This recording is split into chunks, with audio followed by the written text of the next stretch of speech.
Namaskar and welcome to my channel. 2023 চনৰ এইটো মোৰ হল শেষৰটো ভিডিও আপোনালোকলৈ। আপোনালোকক বহুত শুভেচ্ছা জনালো। 2024 টো আপোনালোক সকলোৰে বাবে অতি শুভ হ'ব। আৰু আজি শেষৰটো ভিডিওত মই আপোনালোকৰ ওচৰত এটা অনুভৱ শ্বেয়াৰ কৰিব বিচাৰিছো, যিটো হয়তো আপোনালোকক অকমান হলেও কিবা কামত দিব পাৰে। আৰু এইটো হল যিকোনো বস্তুৰে যে এক্সট্ৰিম হলে বেয়া মই তাকে কবলৈ বিচাৰিছো। এইটো হল মোৰ নিজৰ এক্সপেৰিয়েন্স এটা।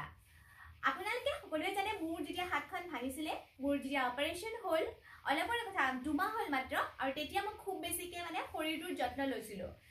যে মানে যেতিয়া ভালে থাকো, হাৰ্ডি চাৰ্ডি সব মজবুত হয়, তাৰ বাবে খোৱা মেলাটো অকমান হয়তো প্ৰয়োজনতকে বেছি হৈ গল। তাৰ পিছত মই যেতিয়া টেষ্ট কৰাইছিলো এবাৰ গাটো বেয়া হতে, তেতিয়া মোৰ প্ৰটিনটো বেছি হৈ গৈছিলে। তাৰ পিছত ঠিকে চলি আছিল। তাৰ পিছত অলপতে কি হৈছে, মোৰ পিঠিৰ পিছফালৰ অকমান ঠাই ইমানখিনিমান ঠাই মানে কন্টিনিউয়াসলি 6-7 দিন মান বিষাই আছে। তাৰ পিছত মোৰ মনত এটা সন্দেহ হল যে অপাৰেচনৰ পিছত বিষটো কমিবলৈ মোক অকমান ডক্টৰে লগাতকে বেছিকে জিৰডল দি দিলে, আৰু ময়ো ভয়তে বিষাব বুলি পেলাই জিৰডল বহুত খাই দিয়া হল।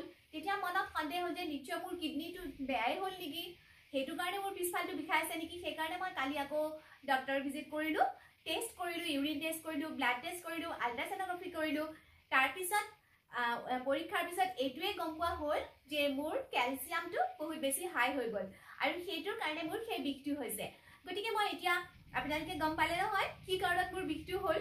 গতিকে যিকোনো বস্তুৰে এক্সট্ৰিম হলে, ক্যালসিয়াম আমাৰ শৰীৰৰ কাৰণে বহুত দৰকাৰ, প্ৰটিন বহুত দৰকাৰ, সকলো বস্তুৱে দৰকাৰ, কিন্তু যেতিয়া পৰিমাণতকে আমাৰ বেছি হৈ যায় তেতিয়া মানে সেইটোৱে শৰীৰত এফেক্ট কৰে, আৰু শৰীৰে লগে লগে সিগনেল দি দিয়ে। শৰীৰত যদি কিবা এটা বিজুতি হয় তেতিয়াহলে আমি লগে লগে আমি গম পাই যাওঁ। মুঠতে আমি নৰ্মেল অৱস্থাতকৈ অকমান বেছি হলে যেতিয়া গম পাম কিবা এটা হৈছে বুলি, তেতিয়া আমি ডক্টৰ ভিজিট কৰিব লাগে, আমি ডক্টৰৰ পৰামৰ্শ ল'ব লাগে যে আচলতে কি হৈছে। ইম্পৰ্টেন্ট কথাটো মই এইটো ক'ব বিচাৰো যে আমাৰ বেছিভাগ লেডিজে ভাবে যে আমাক লেডিজক বহুতখিনি আমাক ক্যালসিয়াম লাগে, গতিকে ক্যালসিয়াম টেবলেট আনি কোৰ্সটো কৰি থাকে, মানে ক্যালসিয়াম টেবলেট বহুত খাই থাকে। তো এতিয়া ময়ো মোৰ হাৰ্টিটো ভাল হ'ব বুলি, মানে হাতখন সোনকালে ভাল হ'ব বুলি মই ক্যালসিয়াম খাইছিলো। তো ডক্টৰে কৈছে যে ক্যালসিয়াম তেনেকে খোৱা বস্তু নহয়, ক্যালসিয়াম ঠিকে থাকে, ক্যালসিয়াম এনে খাব নালাগে, মানে ডক্টৰৰ এডভাইস লৈ পেলাইহে ক্যালসিয়ামবোৰ খাব লাগে, টেবলেটছ বিলাক। এনে খাই দিলে সেইটোৱে শৰীৰত এফেক্ট কৰিব পাৰে। গতিকে আপোনালোকে পৰামৰ্শ লৈহে খাব। যিকোনো বস্তু ধৰক গাখীৰ শৰীৰৰ কাৰণে বহুত ভাল, ঘিউ ভাল, যিকোনো ধৰণৰ বস্তু পুষ্টিকৰ খাদ্য সবেই ভাল, কিন্তু এটা লিমিটত খাব লাগে। যেনেকৈ আমলখিত খোৱাটো খুবেই ভাল কথা, কিন্তু আমলখিৰ পৰিমাণে যদি খোৱাটো বেছি হৈ যায় তেতিয়াহলে এচিডিটি হ'ব পাৰে, বহুত ধৰণৰ কিবাকিবি হ'ব পাৰে।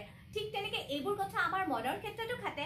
যেনেকৈ আমাক খং কেতিয়াবা প্ৰয়োজন হয়, সৰু ল'ৰা ছোৱালীৰ ক্ষেত্ৰত হয়তো মাক দেউতাকে অলপ খং কৰিব লাগে, কিন্তু খংটোও যদি এক্সট্ৰিম হৈ যায় সেইটোও আমাৰ কাৰণে এফেক্ট কৰিব, মানে ল'ৰা ছোৱালীৰ কাৰণে এফেক্ট কৰিব। ঠিক তেনেকৈ মৰমটো খুবেই প্ৰয়োজনীয় আমাৰ সকলোৰে কাৰণে, কিন্তু মৰমটোও যদি বহুত বেছি হৈ যায়, এক্সট্ৰিম হৈ যায়, তেতিয়া খুব বেয়া। আকৌ ঠিক তেনেকৈ ফ্ৰীডমটোও যদি লগাতকে যদি আমি বেছিকে পাই যাওঁ তেতিয়া সেইটোও আমাক এফেক্ট কৰিব। মানে যিকোনো বস্তু আমাৰ এটা লিমিটত থাকিব লাগে।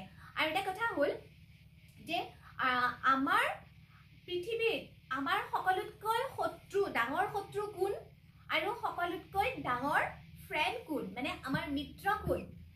সকলোতকৈ ডাঙৰ শত্ৰু আৰু সকলোতকৈ মিত্ৰ, আপোনালোকে হয়তো ক'ব সকলোতকৈ ডাঙৰ শত্ৰু মোৰ কোনোবা চিনাকি মানুহ আছে, কোনোবা ফ্ৰেণ্ড আছে, কোনোবা কি আছে, ক'ব আৰু যে কাৰোবাৰ এলাহটো ডাঙৰ শত্ৰু এটা হৈ পৰে। ঠিক তেনেকৈ ধৰক মিত্ৰ কোন, কোনোবাই ক'ব ফ্ৰেণ্ড, কোনোবাই ক'ব মা, কোনোবাই ক'ব দেউতা, কোনোবাই যি আৰু হ'ব পাৰে, আৰু যে সকলোতকৈ মোৰ শত্ৰু কোন, সকলোতকৈ ডাঙৰ মিত্ৰ কোন। কিন্তু আচল কথা হ'ল ভগৱান শ্ৰীকৃষ্ণই এটা কথা কৈছে, পৃথিৱীত আমাৰ সকলোতকৈ ডাঙৰ শত্ৰু আৰু সকলোতকৈ ডাঙৰ মিত্ৰ মাজত এজনেই, এটাই মাত্ৰ, আৰু সেইটো হৈছে আমাৰ মন।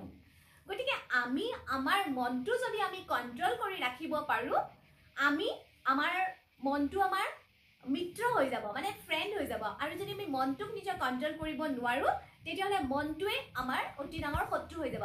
গতিকে যিকোনো ক্ষেত্ৰতে আমি আমাৰ মনটোক কন্ট্ৰল কৰি ৰাখিব লাগিব, শত্ৰু নহয় মিত্ৰ বনাব লাগিব। আৰু মনটো কন্ট্ৰল কৰিলে আমাৰ সকলো মানে নৰ্মেলত থাকিব। যেনেকৈ খুব বেছি কিছুমান ফাষ্ট ফুড খাবলৈ ইচ্ছা যায়, ঠিক আছে ফাষ্ট ফুড খাবলৈ ইচ্ছা যায়, অলপ খালো বেলেগ কথা, কিন্তু যদি মনটো কন্ট্ৰল কৰিব নোৱাৰি যদি আমি বেছিভাগ ফাষ্ট ফুড খাই থাকো, মাংস আদি মছলা আদি খানা খাই থাকো, তেতিয়াহ'লে আমাৰতো শৰীৰত এফেক্ট কৰিবই।